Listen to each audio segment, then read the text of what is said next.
Hey everyone, Chris Denison from Dirt Rider here, joined by Chris Green in the beautiful Dirt Rider shop.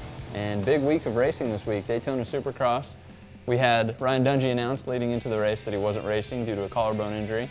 Chad Reed's out, and the skies opened up. Yeah, it rained so hard in Daytona. The track was an absolute swimming pool in some of the sections, and it was weird because practice was good, you know.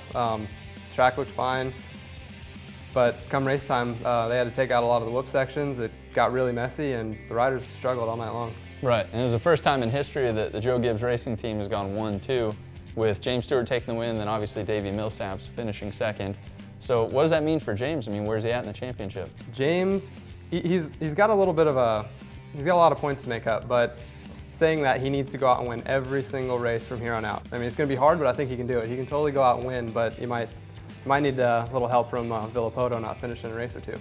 Okay, so Ryan Villapoto, 5th place on the night. Obviously, he's got a big points lead right now, but that wasn't really the race he was looking for. No, he he had a rough start. He went down. He almost saved it. It was a pretty long save. He did a really good job, but doing that early in the race takes a lot of energy out of him, and you know, it shows that he's in shape because he came back up to 5th place after just ruining himself in that mud section. So good ride for him. Right, but do you think he's safe in the championship right now? I mean, what if you were him? How would you feel about your points lead? He should be feeling good. He's got a 44-point lead. He can't get too confident though, you know, because he might start to relax. He just has to stay focused and just not let Bubba win every race from here on out, which is what James is going to try and do. So he's still got to fight for it. It's not over yet. Yeah, and on the lights front, Justin Barcia is absolutely killing it right now. He's 4 for 4, and the kid is looking good on the bike too. Yeah, you can tell he's confident. He had a hot line through one of the rollers. He was basically bunny hopping his motorcycle over the water. But Blake Baggett was also on fire. He made 2 pushes. He went down once after catching up to Barcia, picked it back up, caught up to him again, and almost got him at the end. Barcia had a pretty good save. It was pretty stylish. He scrubbed a mud roller, but I don't think he meant to do it. But he still pulled it together, and Baggett was all over him.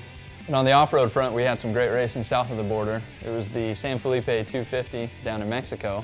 Kurt Caselli and Ivan Ramirez taking home the win for KTM. And that's kind of a big sign because Honda's been really dominant down there, the JCR racing team. Also, KTM fielded another team with Mike Brown on it, which is kind of fun. And Kawasaki assembled a dream team of sorts with Dester Abbott, Robbie Bell, Steve Hengeveld. So it's really shaping up to be a 4-way battle, but didn't really turn out that way, did it? No, you know, good job for Kurt Caselli and Ivan Ramirez, but a lot of guys went down, and Robbie Bell had a pretty spectacular crash. We saw a picture of him. He went over the bars and was basically doing a handstand, still holding on. But you know, that's what happens in Mexico. It's a sketchy place. The riders are going fast.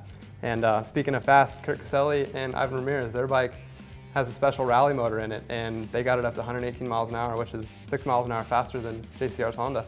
Yeah. Pretty impressive. And that's kind of fun. KTM fielded the special 450 SXF built by the rally team, as you mentioned.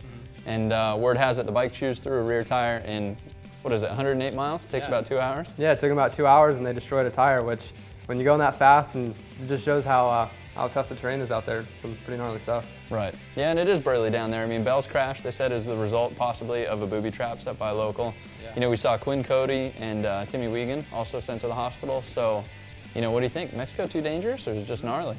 I might just stick to cruises down there. I don't know if I'm going to go out and race my motorcycle across booby traps and big rocks. It kind of scares me. Right. So going into the Baja 500, which is in early June, do you think this is a taste of things to come? I mean, Honda has been very dominant the last couple decades in desert racing, but KTM serious. It looks like they set their sights on desert dominance. Yeah, they made it clear that they wanted to come down to San Felipe and take the win, and they did. So I think they're pretty driven to take this one home. They like Baja, and they want to sit Kurt Caselli and Ivan Ramirez on those guys and see if they can do it again.